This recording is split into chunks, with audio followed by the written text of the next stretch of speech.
Hello dear student, ਅੱਜ ਅਸੀਂ ਕਾਵ ਕਿਆਰੀ ਪੁਸਤਕ ਵਿੱਚ ਦਰਜ ਕਵਿਤਾ ਗੰਗਾ ਰਾਮ, ਜੋ ਕਿ ਭਾਈ ਵੀਰ ਸਿੰਘ ਜੀ ਦੀ ਸ਼ਾਹਕਾਰ ਰਚਨਾ ਹੈ, ਦੇ ਪੇਜ ਨੰਬਰ 19 ਦੀ ਵਿਆਖਿਆ ਕਰਨੀ ਹੈ।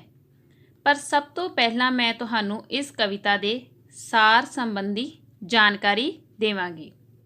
ਕਵਿਤਾ ਗੰਗਾ ਰਾਮ ਸਾਡੀ ISC ਬੋਰਡ ਵੱਲੋਂ ਪ੍ਰਵਾਨਿਤ ਪੁਸਤਕ ਕਾਵ ਕਿਆਰੀ ਵਿੱਚ ਦਰਜ ਹੈ, ਜੋ ਕਿ ਆਧੁਨਿਕ ਪੰਜਾਬੀ ਕਵਿਤਾ ਦੇ ਜਨਮਦਾਤਾ ਭਾਈ ਵੀਰ ਸਿੰਘ ਜੀ ਦੀ ਸ਼ਾਹਕਾਰ ਰਚਨਾ ਹੈ। ਹੁਣ ਦੇਖੋ ਬੇਟਾ, ਜੋ ਗੰਗਾ ਰਾਮ ਕਵਿਤਾ ਹੈ ਇਹ ਬਹੁਤ ਲੰਬੀ ਕਵਿਤਾ ਹੈ, ਪਰ ਸਾਡੀ ਕਾਵ ਕਿਆਰੀ ਪੁਸਤਕ ਵਿੱਚ ਇਸ ਕਵਿਤਾ ਦਾ ਕੁਝ ਹਿੱਸਾ ਸ਼ਾਮਿਲ ਕੀਤਾ ਗਿਆ ਹੈ। ਠੀਕ ਹੈ, ਇਸ ਕਵਿਤਾ ਰਾਹੀਂ ਭਾਈ ਵੀਰ ਸਿੰਘ ਜੀ ਨੇ ਇਹ ਸਪਸ਼ਟ ਕੀਤਾ ਹੈ ਕਿ ਲੰਮੀ ਗੁਲਾਮੀ ਅਤੇ ਕੈਦ ਇੱਕ ਤੋਤੇ ਨੂੰ ਨਿਢਾਲ ਬਣਾ ਦਿੰਦੀ ਹੈ, ਤੇ ਬੇਸ਼ੱਕ ਕੈਦ ਅਤੇ ਕਿਸੇ ਦੀ ਅਧੀਨਗੀ ਐਸ਼ ਭਰਪੂਰ ਹੀ ਹੋਵੇ, ਪਰ ਫਿਰ ਵੀ ਭਾਵੇਂ ਕੋਈ ਜਾਨਵਰ ਹੋਵੇ ਜਾਂ ਮਨੁੱਖ, ਉਸ ਨੂੰ ਮਾਨਸਿਕ ਅਤੇ ਸਰੀਰਕ ਤੌਰ 'ਤੇ ਨਕਾਰਾ ਬਣਾ ਦਿੰਦੀ ਹੈ ਤੇ ਉਸ ਵਿੱਚੋਂ ਆਤਮ ਵਿਸ਼ਵਾਸ ਖਤਮ ਕਰ ਦਿੰਦੀ ਹੈ। ਸੋ ਇਸ ਤਰ੍ਹਾਂ ਭਾਈ ਵੀਰ ਸਿੰਘ ਨੇ ਇਸ ਕਵਿਤਾ ਵਿੱਚ ਇੱਕ ਤੋਤੇ ਦੀ ਤਰਾਸਦੀ ਨੂੰ ਬਿਆਨ ਕਰਦੇ ਹੋਏ ਲਿਖਿਆ ਹੈ ਕਿ ਇੱਕ ਸੁੰਨਸਾਨ ਜੰਗਲ ਵਿੱਚ ਇੱਕ ਤੋਤਾ ਬੈਠਾ ਰੋ ਰਿਹਾ ਹੁੰਦਾ ਹੈ। ਉਹ ਕਦੇ-ਕਦੇ ਉੱਡਣ ਦੀ ਕੋਸ਼ਿਸ਼ ਕਰਦਾ ਹੈ, ਪਰ ਫਿਰ ਡਰ ਕਾਰਨ ਲੁਕ ਕੇ ਬੈਠ ਜਾਂਦਾ ਹੈ। ਉਸ ਦੀ ਹਾਲਤ ਭੁੱਖ ਪਿਆਸ ਕਾਰਨ ਬਹੁਤ ਤਰਸਯੋਗ ਹੋ ਜਾਂਦੀ ਹੈ, ਪਰ ਉਸ ਦੀ ਸਾਰ ਲੈਣ ਲਈ ਕੋਈ ਨਹੀਂ ਆਉਂਦਾ। ਅਚਾਨਕ ਹੀ ਥੋੜ੍ਹੀ ਦੇਰ ਵਿੱਚ ਉਸ ਜੰਗਲ ਵਿੱਚ ਇੱਕ ਪਿੱਪਲ ਦੇ ਰੁੱਖ ਉੱਤੇ ਤੋਤਿਆਂ ਦੀ ਇੱਕ ਡਾਰ ਆਰਾਮ ਕਰਨ ਲਈ ਆ ਬੈਠਦੀ ਹੈ, ਜੋ ਕਿ ਬੜੇ ਹੀ ਨਿਸ਼ਚਿੰਤ ਹੋ ਕੇ ਗੋਲਾਂ ਖਾਂਦੇ ਹੋਏ ਸ਼ੋਰ ਮਚਾ ਰਹੇ ਸਨ। ਉਹਨਾਂ ਵਿੱਚੋਂ ਇੱਕ ਤੋਤੇ ਦੀ ਨਜ਼ਰ ਰੋਂਦੇ ਵਿਲਕਦੇ ਤੋਤੇ ਭਾਵ ਗੰਗਾ ਰਾਮ 'ਤੇ ਪੈਂਦੀ ਹੈ। ਇਸ ਲਈ ਡਾਰ ਵਿਚਲਾ ਉਹ ਤੋਤਾ ਉੱਡ ਕੇ ਗੰਗਾ ਰਾਮ ਕੋਲ ਆ ਜਾਂਦਾ ਹੈ ਤੇ ਉਸ ਨੂੰ ਪਿੱਪਲ ਦੇ ਰੁੱਖ 'ਤੇ ਜਾਣ ਲਈ ਆਖਦਾ ਹੈ, ਕਿਉਂਕਿ ਉਹ ਹੇਠਾਂ ਬੈਠੇ ਹੋਏ ਕਿਸੇ ਕੁੱਤੇ ਜਾਂ ਬਿੱਲੀ ਦਾ ਸ਼ਿਕਾਰ ਹੋ ਸਕਦੇ ਹਨ। ਪਰ ਗੰਗਾ ਰਾਮ ਕੋਲੋਂ ਉੱਡਿਆ ਨਹੀਂ ਜਾਂਦਾ, ਇਸ ਲਈ ਡਾਰ ਵਿਚਲਾ ਤੋਤਾ ਉੱਡ ਕੇ ਪਿੱਪਲ ਦੇ ਰੁੱਖ ਉੱਤੇ ਵਾਪਸ ਆਪਣੇ ਸਾਥੀ ਤੋਤਿਆਂ ਕੋਲ ਚਲਾ ਜਾਂਦਾ ਹੈ ਅਤੇ ਉਹਨਾਂ ਨੂੰ ਗੰਗਾ ਰਾਮ ਸੰਬੰਧੀ ਸਾਰੀ ਜਾਣਕਾਰੀ ਦਿੰਦਾ ਹੈ। ਉਸ ਦੀ ਗੱਲ ਸੁਣ ਕੇ ਤੋਤਿਆਂ ਦੀ ਸਾਰੀ ਡਾਰ ਉੱਡ ਕੇ ਗੰਗਾ ਰਾਮ ਕੋਲ ਆ ਜਾਂਦੀ ਹੈ ਅਤੇ ਸਾਰੇ ਤੋਤੇ ਵਾਰੀ-ਵਾਰੀ ਉਸ ਕੋਲੋਂ ਉਸ ਦੀ ਡਾਵਾਂ-ਡੋਲ ਹਾਲਤ ਦਾ ਕਾਰਨ ਪੁੱਛਦੇ ਹਨ। ਉਸ ਸਮੇਂ ਗੰਗਾ ਰਾਮ ਉਹਨਾਂ ਨੂੰ ਦੱਸਦਾ ਹੈ ਕਿ ਉਹ ਆਪਣੇ ਵਤਨ ਤੋਂ ਵਿਛੜ ਗਿਆ ਹੈ। ਅਸਲ ਵਿੱਚ ਉਹ ਦੇਵਲੋਕ ਦਾ ਵਾਸੀ ਸੀ ਅਤੇ ਉਹ ਉੱਥੇ ਬਹੁਤ ਹੀ ਐਸ਼-ਪ੍ਰਸਤੀ ਵਾਲਾ ਜੀਵਨ ਬਤੀਤ ਕਰਦਾ ਸੀ।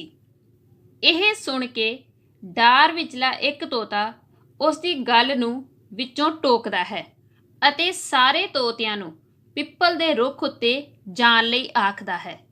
ਉਸ ਸਮੇਂ ਗੰਗਾ ਰਾਮ ਕੋਲੋਂ ਉੱਡਿਆ ਨਹੀਂ ਜਾਂਦਾ, ਪਰ ਡਾਰ ਵਿਚਲੇ ਸਾਰੇ ਤੋਤਿਆਂ ਦੁਆਰਾ ਹੱਲਾਸ਼ੇਰੀ ਮਿਲਣ 'ਤੇ ਉਹ ਉੱਡ ਕੇ ਪਿੱਪਲ ਦੇ ਰੁੱਖ ਉੱਤੇ ਪਹੁੰਚ ਜਾਂਦਾ ਹੈ। ਉੱਥੇ ਪਹੁੰਚ ਕੇ ਉਹ ਬਾਕੀ ਤੋਤਿਆਂ ਦੇ ਕਹਿਣ 'ਤੇ ਆਪਣੇ ਢਿੱਡ ਦੀ ਭੁੱਖ ਮਿਟਾਉਣ ਲਈ ਪਿੱਪਲ ਦੇ ਰੁੱਖ ਤੋਂ ਇੱਕ ਗੋਲ ਖਾਂਦਾ ਹੈ, ਜੋ ਕਿ ਉਸ ਨੂੰ ਬਹੁਤ ਹੀ ਬੇਸਵਾਦੀ ਜਿਹੀ ਲੱਗਦੀ ਹੈ। ਪਰ ਢਿੱਡ ਦੀ ਭੁੱਖ ਬਹੁਤ ਜ਼ਾਲਮ ਹੁੰਦੀ ਹੈ, ਇਸ ਲਈ ਗੰਗਾ ਰਾਮ ਔਖੇ ਸੌਖੇ ਹੋ ਕੇ ਗੋਲਾਂ ਨਿਗਲ ਲੈਂਦਾ ਹੈ। ਇਸ ਉਪਰੰਤ ਉਹ ਆਪਣੇ ਵਤਨ ਸੰਬੰਧੀ ਜਾਣਕਾਰੀ ਦਿੰਦੇ ਹੋਏ ਦੱਸਦਾ ਹੈ ਕਿ ਉਹ ਦੇਵਲੋਕ ਵਿੱਚ ਇੱਕ ਲੋਹੇ ਦੇ ਪਿੰਜਰੇ ਵਿੱਚ ਬੇਫਿਕਰ ਹੋ ਕੇ ਰਹਿੰਦਾ ਸੀ। ਉੱਥੇ ਉਹ ਬਹੁਤ ਹੀ ਐਸ਼-ਪ੍ਰਸਤੀ ਵਾਲਾ ਜੀਵਨ ਬਤੀਤ ਕਰਦਾ ਸੀ। ਉਸ ਨੂੰ ਦੇਵਲੋਕ ਦੇ ਵਾਸੀਆਂ ਵੱਲੋਂ ਖਾਣ ਲਈ ਮਿੱਠੀ ਚੂਰੀ, ਮੇਵੇ ਤੇ ਮਿਰਚਾਂ ਮਿਲਦੇ ਸਨ, ਤੇ ਜਦੋਂ ਡਾਰ ਵਿਚਲੇ ਤੋਤੇ ਗੰਗਾ ਰਾਮ ਦੀਆਂ ਅਜਿਹੀਆਂ ਗੱਲਾਂ ਸੁਣਦੇ ਹਨ ਤਾਂ ਉਹ ਡਰ ਜਾਂਦੇ ਹਨ ਤੇ ਸੋਚਾਂ ਵਿੱਚ ਪੈ ਜਾਂਦੇ ਹਨ। ਉਹ ਗੰਗਾ ਰਾਮ ਨੂੰ ਕਈ ਸਵਾਲ ਪੁੱਛਣੇ ਸ਼ੁਰੂ ਕਰ ਦਿੰਦੇ ਹਨ, ਪਰ ਜਦ ਉਹਨਾਂ ਨੂੰ ਕੋਈ ਗੱਲ ਸਮਝ ਨਹੀਂ ਆਉਂਦੀ ਤਾਂ ਕੁਝ ਸਿਆਣੇ ਤੋਤੇ ਉੱਡ ਕੇ ਇੱਕ ਬੁੱਢੇ ਤੋਤੇ ਦੇ ਕੋਲ ਜਾਂਦੇ ਹਨ ਜੋ ਕਿ ਸਿੰਮਲ ਦੇ ਰੁੱਖ ਤੇ ਰਹਿੰਦਾ ਸੀ। ਉਹ ਉਸ ਨੂੰ ਗੰਗਾ ਰਾਮ ਸੰਬੰਧੀ ਸਾਰੀ ਜਾਣਕਾਰੀ ਦਿੰਦੇ ਹਨ। ਉਸ ਸਮੇਂ ਬਜ਼ੁਰਗ ਤੋਤਾ ਆਪਣੀ ਖੋੜ ਵਿੱਚੋਂ ਨਿਕਲ ਕੇ ਪਿੱਪਲ ਦੇ ਰੁੱਖ ਤੇ ਆਉਂਦਾ ਹੈ ਤੇ ਉਹ ਜਦੋਂ ਨਜ਼ਰ ਭਰ ਕੇ ਗੰਗਾ ਰਾਮ ਵੱਲ ਵੇਖਦਾ ਹੈ ਤਾਂ ਉਸ ਨੂੰ ਇਹ ਸਪਸ਼ਟ ਹੋ ਜਾਂਦਾ ਹੈ ਕਿ ਉਹ ਕਿਸੇ ਦੇਵਲੋਕ ਦਾ ਵਾਸੀ ਨਹੀਂ ਸੀ, ਬਲਕਿ ਉਹ ਕਿਸੇ ਦੀ ਕੈਦ ਵਿੱਚ ਰਿਹਾ ਸੀ। ਤੇ ਜਦੋਂ ਬਜ਼ੁਰਗ ਤੋਤਾ ਉਸ ਨੂੰ ਦੇਵਲੋਕ ਤੋਂ ਵਿਛੜ ਜਾਣ ਸੰਬੰਧੀ ਪੁੱਛਦਾ ਹੈ ਤਾਂ ਗੰਗਾ ਰਾਮ ਰੋਂਦੇ ਹੋਏ ਦੱਸਦਾ ਹੈ ਕਿ ਉਸ ਨੂੰ ਦੇਵਲੋਕ ਦੇ ਕੁਝ ਬੱਚੇ ਆਪਣੇ ਨਾਲ ਸੈਰ ਕਰਨ ਲਈ ਲੈ ਕੇ ਆਏ ਸਨ ਅਤੇ ਉਹ ਖੇਡਣ ਵਿੱਚ ਇੰਨੇ ਮਸਤ ਹੋ ਗਏ ਸਨ ਕਿ ਉਸ ਨੂੰ ਖੇਡਦੇ ਖੇਡਦੇ ਇੱਥੇ ਹੀ ਛੱਡ ਕੇ ਚਲੇ ਗਏ ਸਨ। ਉਸ ਨੇ ਪਹਿਲਾਂ ਤਾਂ ਉਹਨਾਂ ਨੂੰ ਭਾਲਣ ਦੀ ਬਹੁਤ ਕੋਸ਼ਿਸ਼ ਕੀਤੀ, ਪਰ ਜਦ ਉਸ ਨੂੰ ਉਹ ਬੱਚੇ ਨਹੀਂ ਮਿਲੇ ਤਾਂ ਅੰਤ ਉਹ ਥੱਕ ਹਾਰ ਕੇ ਉੱਥੇ ਹੀ ਬੈਠ ਗਿਆ। ਸੋ ਇਸ ਤਰ੍ਹਾਂ ਇਸ ਕਵਿਤਾ ਵਿੱਚ ਕਵੀ ਭਾਈ ਵੀਰ ਸਿੰਘ ਜੀ ਨੇ ਇੱਕ ਪਿੰਜਰੇ ਵਿੱਚ ਕੈਦ ਤੋਤੇ ਦੀ ਤਰਸਯੋਗ ਹਾਲਤ ਨੂੰ ਬਖੂਬੀ ਬਿਆਨ ਕੀਤਾ ਹੈ। ਓਕੇ ਬੇਟਾ, ਹੁਣ ਇਸ ਤੋਂ ਬਾਅਦ ਅਸੀਂ ਪੇਜ ਨੰਬਰ ਜੋ 19 ਹੈ ਉਸ ਦੀ ਵਿਆਖਿਆ ਕਰਨੀ ਹੈ, ਪਰ ਸਭ ਤੋਂ ਪਹਿਲਾਂ ਅਸੀਂ ਪੇਜ ਨੰਬਰ 19 ਤੇ ਦਿੱਤੀਆਂ ਹੋਈਆਂ ਕਾਵਿ ਸਤਰਾਂ ਨੂੰ ਰੀਡ ਕਰਾਂਗੇ। ਠੀਕ ਹੈ? ਯੈਸ ਬੇਟਾ। ਵਿੱਚ ਜੰਗਲ ਇੱਕ ਉਜਾੜ ਬੜੀ, ਇੱਕ ਤੋਤਾ ਬੈਠਾ ਰੋਂਦਾ ਹੈ, ਡਰ ਉੱਠਦਾ ਤੱਕਦਾ ਟੱਪਦਾ ਹੈ, ਤੱਕ ਤੱਕ ਕੇ ਫਾਵਾ ਹੁੰਦਾ ਹੈ। ਖਾਸ ਸਹਿਮ ਕਦੇ ਸ਼ਹਿ ਬਹਿੰਦਾ ਹੈ, ਬਨ ਆਸ ਕਦੇ ਤੁਰ ਪੈਂਦਾ ਹੈ, ਚੱਕ ਟੰਗ ਕਦੇ ਅੱਖ ਮੀਟੇ ਹੈ, ਥੱਕ ਖੰਭ ਕਦੇ ਫੜਕੈਂਦਾ ਹੈ। ਇਉਂ ਡਾਵਾਂ ਡੋਲਕ ਹੁੰਦੇ ਨੂੰ ਭੁੱਖ ਤ੍ਰੇ ਨੇ ਨਾਲ ਸਤਾਇਆ ਹੈ, ਪਰ ਦੁੱਖ ਹਰਤਾ ਇਸ ਦੁਖੀਏ ਦਾ ਕੋਈ ਲੈਣ ਸਾਰ ਨਾ ਆਇਆ ਹੈ। ਸੀ ਪਿੱਪਲ ਇੱਕ ਉਧਾਰ ਬੜਾ, ਕੁਛ ਦੂਰ ਸੁਹਾਵਾ ਲਹਿਰ ਰਿਹਾ, ਇੱਕ ਡਾਰ ਉਡੰਦੀ ਤੋਤਿਆਂ ਦੀ, ਇਸ ਤੇ ਆ ਬੈਠ ਆਰਾਮ ਲਿਆ। ਝੁੰਮ ਝੂਮਣ ਡਾਲ ਹਿਲੰਦੀਆਂ ਤੇ, ਟੁਕ ਗੋਲਾਂ ਖਾਣ ਅਚਿੰਤ ਬੜੇ, ਖੁਸ਼ ਹੋ ਚਹਿ ਚਹਿ ਸ਼ੋਰ ਕਰਨ, ਫਿਰ ਚਾਰ ਚੁਫੇਰੇ ਨਜ਼ਰ ਲੜੇ। ਓਕੇ ਬੇਟਾ, ਇਸ ਤੋਂ ਬਾਅਦ ਹੁਣ ਅਸੀਂ ਪੇਜ ਨੰਬਰ 19 ਦੇ ਵਰਡ ਮੀਨਿੰਗ ਸਾਰੇ ਡਿਸਕਸ ਕਰਾਂਗੇ। ਠੀਕ ਹੈ? ਤੇ ਸਾਰੇ ਵਰਡ ਮੀਨਿੰਗ ਤੁਸੀਂ ਆਪਣੀਆਂ ਬੁੱਕਸ ਦੇ ਉੱਪਰ ਨੋਟ ਕਰਨੇ ਹਨ। ਫਸਟ ਵਰਡ ਹੈ ਉਜਾੜ, ਸੁਨਸਾਨ, ਤੱਕਦਾ, ਵੇਖਦਾ, ਫਾਵਾ ਹੁੰਦਾ, ਨਿਰਾਸ਼ ਹੋਣਾ, ਸਹਿਮ, ਡਰ।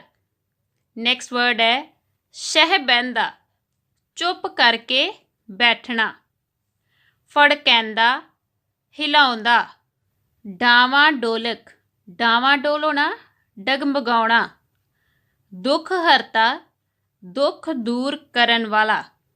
ਨੈਕਸਟ ਹੈ ਕੋਈ ਲੈਣ ਸਾਰ ਨਾ ਆਇਆ ਹੈ, ਮਤਲਬ ਹਾਲ ਨਾ ਪੁੱਛਣ ਆਇਆ। ਨੈਕਸਟ ਵਰਡ ਸੁਹਾਵਾ, ਸੋਹਣਾ, ਝੂਮਣ, ਖੁਸ਼ ਹੋਣਾ, ਡਾਲ, ਟਹਿਣੀ, ਹਿਲੰਦੀਆਂ, ਹਿਲਾਉਣਾ, ਅਚਿੰਤ, ਬੇਫਿਕਰ, ਚਾਰ ਚੁਫੇਰੇ, ਆਲੇ ਦੁਆਲੇ। ਹੁਣ ਇਸ ਤੋਂ ਬਾਅਦ ਬੇਟਾ ਨੈਕਸਟ ਦੇਖੋ ਪ੍ਰਸੰਗ ਪਹਿਲੇ, ਠੀਕ ਹੈ, ਜੋ ਕਿ ਤੁਸੀਂ ਆਪਣੀਆਂ ਕਾਪੀਜ਼ ਉੱਪਰ ਲਿਖਣਾ ਹੈ। ਸਭ ਤੋਂ ਪਹਿਲਾਂ ਅਸੀਂ ਕਵਿਤਾ ਦਾ ਨਾਮ ਲਿਖਾਂਗੇ, ਕਵਿਤਾ ਗੰਗਾ ਰਾਮ, ਕਵੀ ਭਾਈ ਵੀਰ ਸਿੰਘ। ਠੀਕ ਹੈ? ਉਸ ਤੋਂ ਬਾਅਦ ਅਸੀਂ ਪ੍ਰਸੰਗ ਦਾ ਹੈਡਿੰਗ ਦੇਵਾਂਗੇ। ਠੀਕ ਹੈ? ਤੇ ਪ੍ਰਸੰਗ ਦਾ ਹੈਡਿੰਗ ਦੇ ਕੇ ਇੱਥੇ ਅਸੀਂ सारा प्रसंग लिखांगे। ठीक है। कविता गंगा राम साडी ISC बोर्ड ਵੱਲੋਂ ਪ੍ਰਵਾਨਿਤ पुस्तक काव क्यारी विच दर्ज है, जो कि आधुनिक पंजाबी कविता के जन्मदाता भाई वीर सिंह जी की शाहकार रचना है। इस कविता राਹੀਂ भाई वीर सिंह जी ने यह स्पष्ट किया है कि लम्मी गुलामी ਅਤੇ कैद एक तोते ਨੂੰ ਨਿਡਾਲ ਬਣਾ ਦਿੰਦੀ है। बेशक कैद ਅਤੇ ਕਿਸੇ ਦੀ ਅਧੀਨਗੀ ऐश भरपूर ही ਹੋਵੇ, पर फिर भी ਭਾਵੇਂ ਕੋਈ ਜਾਨਵਰ ਹੋਵੇ ਜਾਂ ਮਨੁੱਖ ਉਸ ਨੂੰ ਮਾਨਸਿਕ ਅਤੇ ਸਰੀਰਕ ਤੌਰ ਤੇ ਨਕਾਰਾ ਬਣਾ ਦਿੰਦੀ ਹੈ ਤੇ ਉਸ ਵਿੱਚੋਂ ਆਤਮ ਵਿਸ਼ਵਾਸ ਖਤਮ ਕਰ ਦਿੰਦੀ ਹੈ। ਠੀਕ ਹੈ। ਓਕੇ ਬੇਟਾ, ਹੁਣ ਇਸ ਤੋਂ ਬਾਅਦ ਅਸੀਂ ਨੈਕਸਟ ਸੰਕੇਤ ਦਾ ਹੈਡਿੰਗ ਦੇਵਾਂਗੇ। ਫਸਟ ਲਾਈਨ ਹੈ, ਵਿੱਚ ਜੰਗਲ ਇੱਕ ਉਜਾੜ ਬੜੀ। ਠੀਕ ਹੈ। ਪਹਿਲੇ ਵਰਡ ਲੈ ਲਿਆ ਅਸੀਂ ਵਿੱਚ ਜੰਗਲ, ਫਿਰ ਉਸ ਤੋਂ ਬਾਅਦ ਡੈਸ਼ ਡੈਸ਼। ਠੀਕ ਹੈ। ਹੁਣ ਇਸ ਪੇਜ ਤੇ ਲਾਸਟ ਲਾਈਨ ਦੇਖੋ, ਫਿਰ ਚਾਰ ਚੁਫੇਰੇ ਨਜ਼ਰ ਲੜੇ। ਠੀਕ ਹੈ। ਤੇ ਅਸੀਂ ਲਾਸਟ ਵਰਡ ਲੈ ਲਏ ਨਜ਼ਰ ਲੜੇ। ਉਸ ਤੋਂ ਬਾਅਦ ਅਸੀਂ ਨੈਕਸਟ ਹੈਡਿੰਗ ਦੇਣਾ ਹੈ ਵਿਆਖਿਆ ਦਾ, ਤੇ ਸਾਰੀ ਵਿਆਖਿਆ ਅਸੀਂ ਆਪਣੀ ਕਾਪੀਜ਼ ਉੱਪਰ ਲਿਖਣੀ ਹੈ। ਠੀਕ ਹੈ। ਹੁਣ ਸਭ ਤੋਂ ਪਹਿਲਾਂ ਅਸੀਂ ਇਸ ਦੀਆਂ ਪਹਿਲੀਆਂ 4 ਲਾਈਨਾਂ ਰੀਡ ਕਰਾਂਗੇ। ਵਿੱਚ ਜੰਗਲ ਇੱਕ ਉਜਾੜ ਬੜੀ, ਇੱਕ ਤੋਤਾ ਬੈਠਾ ਰੋਂਦਾ ਹੈ, ਡਰ ਉੱਠਦਾ ਤੱਕਦਾ ਟੱਪਦਾ ਹੈ, ਤੱਕ ਤੱਕ ਕੇ ਫਾਵਾ ਹੁੰਦਾ ਹੈ। ਨੈਕਸਟ ਬੇਟਾ, ਇਹਨਾਂ ਲਾਈਨਾਂ ਦੀ ਵਿਆਖਿਆ ਹੈ।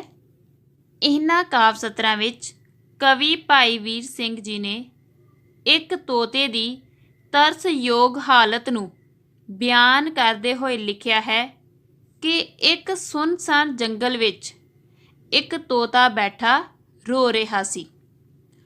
ਉਹ ਕਦੇ ਡਰ ਕੇ ਉੱਠਦਾ, ਇੱਧਰ ਉੱਧਰ ਵੇਖਦਾ, ਥੋੜ੍ਹਾ ਉਛਲਦਾ, ਤੇ ਜਦ ਉਸ ਨੂੰ ਕੋਈ ਆਲੇ ਦੁਆਲੇ ਦਿਖਾਈ ਨਾ ਦਿੰਦਾ ਤਾਂ ਨਿਰਾਸ਼ ਜਿਹਾ ਹੋ ਜਾਂਦਾ ਸੀ।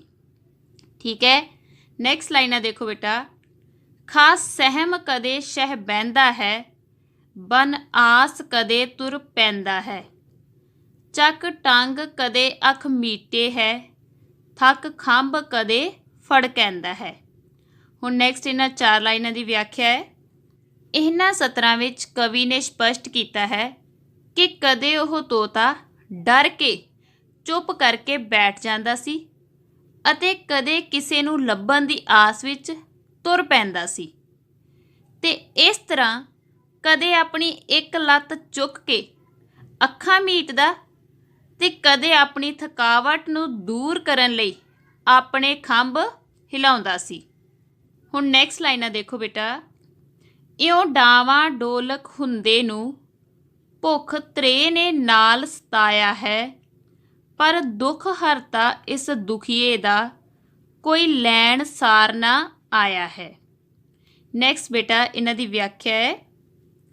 ਇਸ ਤਰ੍ਹਾਂ ਉਸ ਮਾਨਸਿਕ ਅਤੇ ਸਰੀਰਕ ਤੌਰ ਤੇ ਡਾਵਾਂ ਡੋਲ ਹੋਏ ਤੋਤੇ ਦਾ ਭੁੱਖ ਅਤੇ ਪਿਆਸ ਨਾਲ ਬੁਰਾ ਹਾਲ ਹੋ ਰਿਹਾ ਸੀ, ਪਰ ਕੋਈ ਵੀ ਇਸ ਦੁਖੀ ਤੋਤੇ ਦਾ ਦੁੱਖ ਦੂਰ ਕਰਨ ਲਈ, ਭਾਵ ਉਸ ਦੀ ਖਬਰਸਾਰ ਲੈਣ ਲਈ ਨਹੀਂ ਆਇਆ ਸੀ। ਠੀਕ ਹੈ। ਨੈਕਸਟ ਲਾਈਨਾਂ। ਸੀ ਪਿੱਪਲ ਇੱਕ ਉਦਾਰ ਬੜਾ, ਕੁਛ ਦੂਰ ਸੁਹਾਵਾ ਲਹਿਰ ਰਿਹਾ, ਇੱਕ ਡਾਰ ਉਡੰਦੀ ਤੋਤਿਆਂ ਦੀ, ਇਸ ਤੇ ਆ ਬੈਠ ਆਰਾਮ ਲਿਆ। ਠੀਕ ਹੈ। ਨੈਕਸਟ ਬੇਟਾ, ਹੁਣ ਇਸ ਦੀ ਵਿਆਖਿਆ ਦੇਖੋ। ਇਹਨਾਂ ਸਤਰਾਂ ਵਿੱਚ ਕਵੀ ਭਾਈ ਵੀਰ ਸਿੰਘ ਜੀ ਨੇ ਲਿਖਿਆ ਹੈ ਕਿ ਉਸ ਤੋਤੇ ਤੋਂ ਥੋੜ੍ਹੀ ਦੂਰ ਇੱਕ ਪਿੱਪਲ ਦਾ ਹਰਿਆ ਭਰਿਆ ਰੁੱਖ ਲਹਿਰਾ ਰਿਹਾ ਸੀ, ਤੇ ਉਸ ਪਿੱਪਲ ਦੇ ਰੁੱਖ ਉੱਪਰ ਤੋਤਿਆਂ ਦੀ ਇੱਕ ਉੱਡਦੀ ਹੋਈ ਡਾਰ ਆਰਾਮ ਕਰਨ ਲਈ ਆ ਬੈਠਦੀ ਹੈ। ਨੈਕਸਟ ਲਾਈਨਾਂ ਦੇਖੋ ਬੇਟਾ। ਝੁੰਮ ਝੂਮਣ ਡਾਲ ਹਿਲੰਦੀਆਂ ਤੇ ਟੁਕ ਗੋਲਾਂ ਖਾਣ ਅਚਿੰਤ ਬੜੇ, ਖੁਸ਼ ਹੋ ਚਹਿ ਚਹਿ ਸ਼ੋਰ ਕਰਨ, ਫਿਰ ਚਾਰ ਚੁਫੇਰੇ ਨਜ਼ਰ ਲੜੇ। ठीक है। नैक्सट इसकी व्याख्या देखो बेटा, इन्हां सत्तरां विच कवि ने यह स्पष्ट किया है कि वो सारे तोते पिपल दे रुख दियां हिलदियां होईयां टहणियां ते खुशी नाल झूम रहे सन ते ਉਹ बहुत ही बेफिक्र हो के पिपल दे रुख उत्ते लगियां होईयां गोलां खा रहे सन ਅਤੇ खुशी विच शोर मचाउंदे होए चार चुफेरे तक रहे सन। ओके बेटा, इत्थे तक हुण साडी पेज नंबर 19 ਦੀ व्याख्या कंप्लीट हो गई है ਤੇ ਇਹ ਸਾਰੀ व्याख्या ਤੁਸੀਂ ਆਪਣੀਆਂ ਕਾਪੀਜ਼ ਦੇ ਉੱਪਰ ਲਿਖਣੀ ਹੈ ਤੇ ਨਾਲ ਹੀ पेज नंबर 20 ਅਤੇ 21 ਦੇ वर्ड मीनिंग भी प्लान करने हैं। ओके बेटा, थैंक यू।